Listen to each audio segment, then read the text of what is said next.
ഓം ശരവണഭവ. എല്ലാവർക്കും കാർത്തികേയം യൂട്യൂബ് ചാനലിലേക്ക് സ്വാഗതം.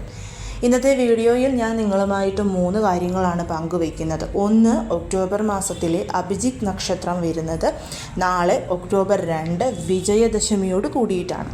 രണ്ടാമത്തെ കാര്യം, ഒക്ടോബർ മാസത്തിലെ ദ്വിപുഷ്കര ദിവസം. കഴിഞ്ഞ മാസം ഒരുപാട് പേര് എനിക്ക് മെസ്സേജ് അയച്ച് ചോദിച്ചിരുന്നു. ആ വീഡിയോ ചെയ്യണമെന്ന് ഞാൻ വിചാരിച്ചതുമാണ്, പക്ഷേ ചില തിരക്കുകൾ കാരണം എനിക്കത് പറയാൻ വിട്ടുപോയതാണ്. ഈ മാസം അപ്പോൾ ഇന്ന് തന്നെ ചെയ്തേക്കാമെന്ന് വിചാരിച്ചു. കാരണം ഇന്നലെ തന്നെ 2-3 പേര് എനിക്ക് മെസ്സേജ് ചെയ്ത് പറഞ്ഞിരുന്നു, ചേച്ചി മറക്കാതെ ഇത് പറയണം, ചേച്ചി കഴിഞ്ഞ പ്രാവശ്യം പറഞ്ഞില്ല, മറന്നുപോയി എന്നുള്ളത്. അപ്പോൾ ഈ ഒരു വീഡിയോയുടെ കൂടെ അതും പറയാമെന്ന് വിചാരിച്ചു. മൂന്നാമത്തെ കാര്യം, നാളെ വിജയദശമി ദിവസം നമ്മൾ ചൊല്ലേണ്ടുന്ന ഒരു വളരെ പ്രാധാന്യമർഹിക്കുന്ന ഒരു മന്ത്രത്തെക്കുറിച്ചുമാണ്. അപ്പോൾ സ്കിപ്പ് ചെയ്യാതെ തന്നെ നിങ്ങൾ ഈ ഒരു വീഡിയോ മുഴുവനായിട്ട് കാണണം. ആദ്യത്തെ കാര്യം എന്ന് പറയുന്നത് നമ്മുടെ അഭിജിത്ത് നക്ഷത്ര സമയം. എന്താണ് അഭിജിത്ത് നക്ഷത്രം എന്നുള്ളത് എല്ലാവർക്കും അറിയാവുന്നതാണ്. ഉത്രാടം തിരുവോണത്തിൻ്റെ അവസാനത്തെ 12 മിനിറ്റും തിരുവോണം നക്ഷത്രത്തിൻ്റെ ആദ്യത്തെ 12 മിനിറ്റും ചേരുന്ന 24 മിനിറ്റിനെയാണ് നമ്മൾ അഭിജിത്ത് നക്ഷത്രം എന്ന് പറയുന്നത്. അതിൻ്റെ കഥയൊക്കെ ഞാൻ ഓൾറെഡി നിങ്ങൾക്ക് പറഞ്ഞു തന്നിട്ടുള്ളതാണല്ലോ. ഈ ഒരു ഒക്ടോബർ മാസത്തിൽ നാളെയാണ് വിജയദശമിയോട് കൂടിയിട്ടാണ് നമ്മുടെ ഒരു അഭിജിത്ത് നക്ഷത്രം വരുന്നത്. അതായത് വിജയ മുഹൂർത്തത്തിൽ വരുന്ന അഭിജിത്ത് നക്ഷത്രം.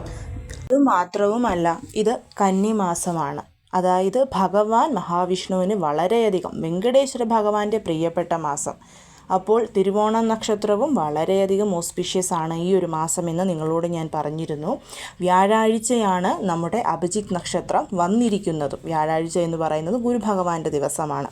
അപ്പോൾ ഇതെല്ലാം കൂടി ഒന്നിച്ചു വന്നിരിക്കുന്ന ഒരു അസുലഭ മുഹൂർത്തമാണ് ഈ വർഷത്തെ അഭിജിത്ത് നക്ഷത്രം. നിങ്ങൾക്ക് സാധാരണ നമ്മൾ 2 മൺവിളക്ക് കൊളുത്തിയിട്ടാണ് അഭിജിത്ത് നക്ഷത്ര ദീപം തെളിയിക്കുന്നത്. ഇപ്രാവശ്യം ഞാൻ നിങ്ങളോട് പറയുന്നത്, നിങ്ങൾ 2 മാവിളക്ക് കൊളുത്തി അതിനു മുൻപിൽ പ്രാർത്ഥിക്കുക എന്നുള്ളതാണ്. പറ്റുന്നവർ ചെയ്താൽ മതി. ഇല്ലെങ്കിൽ സാധാരണ നമ്മൾ ചെയ്യുന്നത് പോലെ ഒരു ബ്രാസ് പ്ലേറ്റിൽ 2 മൺവിളക്ക് നെയ്യൊഴിച്ച് കിഴക്കോട്ട് അഭിമുഖമായിട്ട് കൊളുത്തി അഭിജിത്ത് സ്തുതി ചൊല്ലിയാൽ മതിയാവും. ആദ്യം തന്നെ നമുക്ക് ഈ ഒരു അഭിജിത്ത് നക്ഷത്ര സമയം എപ്പോഴാണെന്ന് നോക്കാം. നാളെ വ്യാഴാഴ്ച ഒക്ടോബർ 2 രാവിലെ 9:01 ആരംഭിച്ചിട്ട് 9:25 അഭിജിത്ത് നക്ഷത്ര സമയം അവസാനിക്കും. ആ ഒരു 24 മിനിറ്റാണ് ഇപ്രാവശ്യത്തെ അഭിജിത്ത് നക്ഷത്ര സമയമെന്ന് പറയുന്നത്. അഭിജിത്ത് സ്തുതി ഇതാണ്: അഭിജിത ആഗമാന്തുതിര അഭിജിതാംബര നക്ഷത്രാനാം നാഥദീയ ജ്യോതിനാം നളഗംഗാധര പവധാരണ ശിവസ്യ വിഷ്ണുമേധിനാം ഭവതബലാംശുത പരിപാലയ ശരണാഗത പാഹിമാം. ഈ ഒരു മന്ത്രം നിങ്ങൾ 3 പ്രാവശ്യം ആദ്യം ചൊല്ലണം. അതിനുശേഷം നിങ്ങളുടെ ഇഷ്ടദേവൻ്റെ എന്തെങ്കിലുമൊക്കെ മന്ത്രങ്ങൾ, അതായത് ഓം നമഃ ശിവായ, ഓം നമോ നാരായണായ, ശരവണഭവ, ലളിതാ സഹസ്രനാമം, ദേവീ മാഹാത്മ്യത്തിലെ 11ാമത്തെ അധ്യായമായ നാരായണീ സ്തുതി, അതേപോലെ കന്ദർ അലങ്കാരം, കന്ദർ അനുഭൂതി, അങ്ങനെയുള്ള എന്തും നിങ്ങൾക്ക് ചൊല്ലാവുന്നതാണ്. ഇനി രണ്ടാമത്തെ കാര്യമെന്ന് പറയുന്നത് ഒക്ടോബർ മാസത്തെ ദ്വിപുഷ്കര സമയങ്ങളാണ്. ഈ ഒക്ടോബർ മാസത്തിൽ ഒരേ ഒരു തവണ മാത്രമേ ത്രിപുഷ്കര യോഗം വരുന്നുള്ളൂ.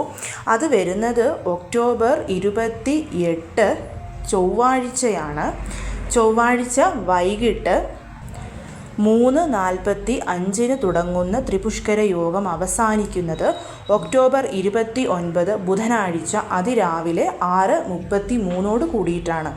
സോ സ്വർണം മേടിക്കണം, ഡ്രസ്സ് മേടിക്കണം, വാഹനം മേടിക്കണം, നിങ്ങൾ ചെയ്യുന്ന കാര്യങ്ങൾ 3 ഇരട്ടിയായി നിങ്ങളിലോട്ട് തിരിച്ചു വരണം എന്നാഗ്രഹിക്കുന്നവരൊക്കെ തന്നെ ഈ ചൊവ്വാഴ്ച 3:45 മുതൽ കട എത്ര മണിവരെയുണ്ടോ ആ ഒരു സമയത്തിനുള്ളിൽ നിങ്ങൾക്ക് മേടിക്കാവുന്നതാണ്.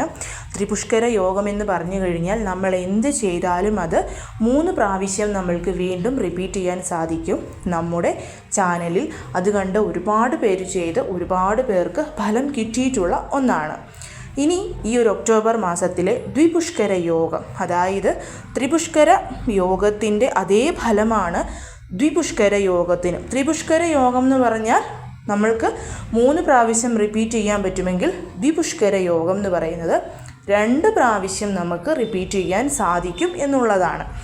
അപ്പോൾ ദ്വിപുഷ്കര യോഗം വരുന്ന സമയം എപ്പോഴൊക്കെയാണെന്ന് നോക്കാം. ദ്വിപുഷ്കര യോഗവും ഈ മാസം ഒരു തവണ മാത്രമേ വരുന്നുള്ളൂ. ഒക്ടോബർ 4 ശനിയാഴ്ച രാവിലെ 6:26 മുതൽ 9:09 വരെയുള്ള സമയം. ആ ഒരു കുറച്ച് മണിക്കൂറുകൾ മാത്രമേ ഉള്ളൂ. ആ സമയത്ത് ഇരട്ടിക്കണം എന്ന് തോന്നുന്ന വസ്തുക്കൾ വാങ്ങുകയോ ക്ഷേത്ര ദർശനം നടത്തുകയോ സ്പെഷ്യലായിട്ടുള്ള പൂജകൾ, സ്പെഷ്യലായിട്ട് ക്ഷേത്ര ദർശനം നടത്തുക ഒക്കെ നിങ്ങൾക്ക് ചെയ്യാവുന്നതാണ്. ഇനി ഞാൻ നിങ്ങളുമായിട്ട് പങ്കുവയ്ക്കുന്ന അടുത്ത കാര്യം എന്ന് പറയുന്നത്, നാളെ വിജയദശമി ദിവസം നിങ്ങൾ ഒരിക്കലും ഒഴിവാക്കാനാവാതെ ചൊല്ലേണ്ടുന്ന ഒരു മന്ത്രത്തെക്കുറിച്ചാണ്. കാരണം നമ്മൾ ഈ 9 ദിവസവും പൂജ ചെയ്തതിൻ്റെ കംപ്ലീറ്റ് ഫലം നമുക്ക് കിട്ടുന്നത് നാളെ വിജയദശമി ദിവസം ഈ ഒരു മന്ത്രവും കൂടി ദേവിക്ക് മുൻപിൽ ചൊല്ലി സമർപ്പിക്കുമ്പോഴാണ്. ആദ്യം തന്നെ ഞാനതിൻ്റെ കഥ നിങ്ങൾക്കൊന്ന് പറയാം. കഥ കേൾക്കാൻ താല്പര്യമില്ലാത്തവർക്ക് സ്കിപ്പ് ചെയ്തിട്ട് നിങ്ങൾക്ക് ആ ഒരു മന്ത്രം മാത്രമായിട്ട് കേൾക്കാവുന്നതാണ്. കഥ കേട്ടെങ്കിൽ മാത്രമേ നമ്മൾ ഈ ഒരു മന്ത്രം എന്തിനു ചൊല്ലുന്നുവെന്നും എത്രമാത്രം പ്രാധാന്യമുണ്ട് ഇതിനെന്നും മനസ്സിലാവുകയുള്ളൂ.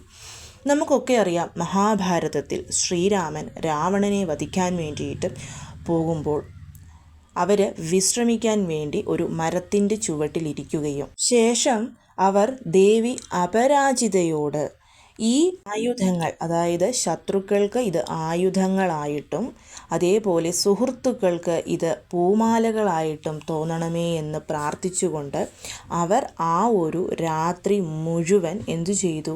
ആ ആയുധങ്ങളെ അപരാജിതാ സ്തോത്രം ചൊല്ലി പൂജിച്ചു.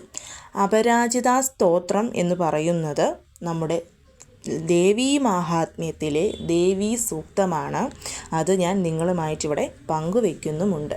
ദേവീ സൂക്തത്തെയാണ് അപരാജിതാ സ്തോത്രം എന്ന് പറയുന്നത്. അപരാജിത എന്നാൽ ദേവി ദുർഗ തന്നെയാണ്. അവർക്ക് അറിയില്ലായിരുന്നു അന്ന് മഹാനവമിയായിരുന്നു എന്നുള്ളതും. അതേപോലെ അവർ സൂക്ഷിച്ചിരുന്ന വൃക്ഷം, അതായത് ഒരു വൃക്ഷത്തിൻ്റെ പൊത്തിനുള്ളിലായിരുന്നു അവർ ആ ആയുധങ്ങൾ സൂക്ഷിച്ച് ആ രാത്രി മുഴുവൻ അപരാജിതാ സ്തോത്രം ചൊല്ലി പൂജിച്ചത്. ആ വൃക്ഷം ശമീ വൃക്ഷമായിരുന്നു എന്നുള്ളതും അവർക്കറിയില്ലായിരുന്നു. പിറ്റേ ദിവസം നല്ല മുഹൂർത്തം നോക്കി അവർ ശ്രീരാമൻ രാവണനെ വധിക്കാൻ പോവുകയും അതിൽ വിജയം ഭവിക്കുകയും ചെയ്തു. അപ്പോൾ നിങ്ങൾ ചെയ്യേണ്ടുന്ന ഒരു കാര്യം, നാളെ വിജയദശമി ദിനത്തിൽ ഇപ്പോൾ ഞാൻ എൻ്റെ മനസ്സിൽ ചെയ്യാൻ ഉദ്ദേശിക്കുന്ന ഒരു കാര്യമാണ് നിങ്ങളുമായിട്ട് പങ്കുവയ്ക്കുന്നത്. ഇതേ രീതിയിൽ നിങ്ങൾ ചെയ്യണമെന്നില്ല. നാളെ നിങ്ങൾക്ക് ഈ ദേവീ സൂക്തം ചൊല്ലി ദേവിക്ക് അർച്ചന ചെയ്യാം. ഞാൻ ചെയ്യാൻ ഉദ്ദേശിക്കുന്നത്, നാളെ ആ ഒരു അഭിജിത്ത് മുഹൂർത്ത സമയത്ത് 2 ദീപങ്ങൾ കൊളുത്തി ആദ്യം അഭിജിത്ത് സ്തുതി ചൊല്ലിയിട്ട് ശമീ വൃക്ഷം എനിക്കിവിടെ മേടിക്കാനായിട്ട് കിട്ടും ഒരു ഇല കയ്യിലെടുത്ത് പിടിച്ചുകൊണ്ട് ഞാൻ ഈ ഒരു അപരാജിതാ സ്തോത്രം ദേവീ സൂക്തം ചൊല്ലി ആ മാവിളക്കിന് അർച്ചന ചെയ്യുക എന്നുള്ളതാണ് ഉദ്ദേശിച്ച് വെച്ചിരിക്കുന്നത്. ദേവിയുടെ അടുത്ത് തന്നെ ഈ ഒരു മാവിളക്ക് കൊളുത്തി വെച്ചാൽ മതിയല്ലോ. ഇനിയിപ്പം നിങ്ങൾക്ക് ഈ ഒരു ശമീ വൃക്ഷത്തിൻ്റെ ലീവ്സ് കിട്ടില്ല എന്നുള്ളവരാണെങ്കിലും നിങ്ങളുടെ വീട്ടിലുള്ള കലശത്തിന് ദേവീ സൂക്തം, അതായത് അപരാജിതാ സ്തോത്രം ചൊല്ലി അർച്ചന ചെയ്താൽ മതിയാവും. കാരണം അപരാജിതാ ദേവിയെ വിജയദശമി ദിനത്തിൽ ആരാണോ പ്രാർത്ഥിക്കുന്നത് അപരാജിതാ സ്തോത്രം ചൊല്ലി അവർ ആഗ്രഹിക്കുന്ന വിജയം അവർക്ക് കിട്ടും. ഈ ഒരു 24 മിനിറ്റ് എന്ന് പറയുന്നത് വളരെ വളരെ ഓസ്പീഷ്യസ് ആണ്. അന്നത്തെ ദിവസം ക്ഷമീ വൃക്ഷത്തിനോട് എന്ത് പ്രാർത്ഥിച്ചാലും നമുക്കത് സാധിച്ചു കിട്ടുകയും ചെയ്യും. അതുകൊണ്ട് തന്നെ നിങ്ങൾക്ക് ഈ ഒരു രീതി ചെയ്യാവുന്നതാണ്. ഞങ്ങളൊക്കെ ഇവിടെ ചെയ്യുന്നത് ക്ഷമീ വൃക്ഷത്തിന് പാലും വെള്ളവും സമർപ്പിച്ച് 3 പ്രാവശ്യം പ്രദക്ഷിണം നടത്തി അതിന് ചുവട്ടിൽ ഒരു നെയ്ദീപമൊക്കെ കൊളുത്തി വെച്ച് പ്രാർത്ഥിക്കാറുണ്ട്. പക്ഷേ ഇപ്പം അവരോട് താമസിക്കുന്നവർക്കും നാട്ടിലുള്ളവർക്കും ചിലപ്പം ഇത് കിട്ടിയെന്ന് വരില്ലല്ലോ. സോ അങ്ങനെയുള്ളവർക്ക് ഇത് നിങ്ങൾക്ക് സാധാരണ പോലെ മനസ്സിൽ ചൊല്ലിയാൽ മതിയാകും. പക്ഷേ തീർച്ചയായും ദേവീ സൂക്തം, അതായത് അപരാജിതാ സ്തോത്രം എന്നറിയപ്പെടുന്ന ദേവീ സൂക്തം തീർച്ചയായിട്ടും നിങ്ങൾ നാളെ ജപിച്ചിരിക്കണം. അത് വളരെ വളരെ ഇമ്പോർട്ടൻ്റ് ആണ്. ഞാൻ ദാ ഇവിടെ കാണിച്ചിരിക്കുന്നതാണ് ദേവീ സൂക്തം എന്ന് പറയുന്നത്. അങ്ങനെ അല്ലെങ്കിൽ നമ്മുടെ ദേവീ മാഹാത്മ്യത്തിലെ 5-ാമത്തെ അധ്യായത്തിൽ വരുന്നുണ്ട് ഈ ഒരു ദേവീ സൂക്തത്തിലെ ഈ വരികൾ. അതിൻ്റെ ആവശ്യമില്ല. 13 അധ്യായങ്ങളും ധ്യാനവും ചൊല്ലിയതിന് ശേഷം ദേവീ സൂക്തം എന്നുള്ള പേരിൽ ഇതിങ്ങനെ കൊടുത്തിട്ടുണ്ട്. ദേവീ മാഹാത്മ്യം ഇല്ലാത്തവർ വിഷമിക്കേണ്ട. ഞാൻ ഇതിൻ്റെ പേജസ് ഇവിടെ കാണിച്ചിട്ടുണ്ട്. നിങ്ങൾക്കിത് ഇതുപോലെ തന്നെ നോക്കി ചൊല്ലിയാൽ മതിയാകും. പക്ഷേ എൻ്റെ വീഡിയോ കാണുന്ന എല്ലാവരോടും ഞാൻ പറയുകയാണ്, നാളെ നിങ്ങൾ ദേവീ സൂക്തം ചൊല്ലി ദേവിക്ക് അർച്ചന ചെയ്തിരിക്കണം. അത് വളരെ വളരെ ഇമ്പോർട്ടൻ്റ് ആയിട്ടുള്ള കാര്യമാണ്. വർഷങ്ങളായിട്ട് ഞാൻ പാലിക്കുന്ന ഒരു ചിട്ടയാണ്. ഇന്നലെ നിങ്ങളോട് പറഞ്ഞ ദേവിക്ക് സമർപ്പിക്കുന്ന നിവേദ്യവും അതേപോലെ ദേവീ സൂക്തം ചൊല്ലി ദേവിക്ക് ചെയ്യുന്ന അർച്ചനയും. ഇത് ഒരു വർഷം നമുക്ക് നല്ല ഫലങ്ങൾ തരുന്നതാണ്. കഴിയുന്നതും എല്ലാവരും ഇത് ചെയ്യാൻ ശ്രമിക്കണം. ഇപ്പോൾ ഞാൻ പറഞ്ഞ അതേ രീതി നിങ്ങൾ പിന്തുടരണമെന്നില്ല. നമ്മൾ ആ ഒരു 24 മിനിറ്റ് ഇത് ചൊല്ലി ആ ഒരു ശമീവൃക്ഷത്തിൻ്റെ ലീവ്സ് ഇലകളും കൂടി കയ്യിൽ വെച്ച് ദേവീ സൂക്തം ചൊല്ലി അർച്ചന ചെയ്യുമ്പോൾ അത് വളരെ നല്ല ഫലമായിരിക്കും കിട്ടുന്നത്. അതുകൊണ്ട് കഴിയുന്നതും എല്ലാവരും ഇത് ചെയ്യണം. നമുക്ക് കിട്ടിയ ഒരു വരദാനമാണ് വിജയദശമിയുടെ അന്ന് ഈ ഒരു അഭിജിത്ത് നക്ഷത്രം വന്നത് എന്നുള്ളത്. കുറേ പേർക്കൊരു സംശയം വരും, നമ്മൾ മാവിളക്ക് ഭഗവാൻ വെങ്കടേശ്വരനെ വിചാരിച്ചല്ലേ കൊളുത്തിയിരിക്കുന്നത്, അപ്പോൾ ഇത് ചെയ്യാമോ എന്നുള്ളത്. അതിലൊന്നും ഒരു തെറ്റുമില്ല. അതായത് നിങ്ങൾക്ക് ഞാൻ പറഞ്ഞല്ലോ, നിങ്ങൾ മാവിളക്ക് കൊളുത്തിയിട്ട് അത് ദേവിയുടെ അടുത്തായിട്ട് വെച്ചാൽ മതിയാകും. എന്നിട്ട് അർച്ചന ചെയ്യുമ്പോൾ അത് ദേവിക്ക് ചെയ്തോളൂ. നമ്മുടെ ഇടത്തെ കൈയിൽ ക്ഷമീവൃക്ഷവും പിടിച്ച് വലത്തെ കൈ കൊണ്ട് നമുക്ക് അർച്ചന ചെയ്യാം. അതായത് നമ്മൾ അർച്ചന ചെയ്യുന്നതിന് മുൻപും അഭിജിസ്തുതി ചൊല്ലുന്നതിന് മുൻപും ആ ഒരു ക്ഷമീവൃക്ഷത്തിൻ്റെ ഇലകൾ കയ്യിൽ പിടിച്ച് ദേവിയോട് പ്രാർത്ഥിക്കും. ഇനി ക്ഷമീവൃക്ഷം എങ്ങനെ നിങ്ങൾക്ക് വിവരിച്ച് തരണം എന്ന് എനിക്ക് അറിഞ്ഞാണ് ഉണ്ടാവുന്നത്. വളരെ ചെറിയ ഇലകളാണ്, മുള്ളുകളുമുണ്ട്. ഇത് നാട്ടിലൊക്കെ ഉണ്ടോ എന്ന് എനിക്ക് അറിഞ്ഞുകൂടാ. ഇനി കിട്ടിയില്ല എന്നുണ്ടെങ്കിൽ നിങ്ങൾക്ക് ഞാൻ ക്ഷമീവൃക്ഷത്തിൻ്റെ മന്ത്രമുണ്ട്, നിങ്ങൾക്ക് അതും ചൊല്ലാവുന്നതാണ്. ഞാൻ അതൊന്ന് പറഞ്ഞു തരാം. ശമീം കമലപത്രാക്ഷീം ശമീം കാന്തകധാരിണീം അരോഹതു ക്ഷമീം ലക്ഷ്മീം ഋണമായുഷധനീം.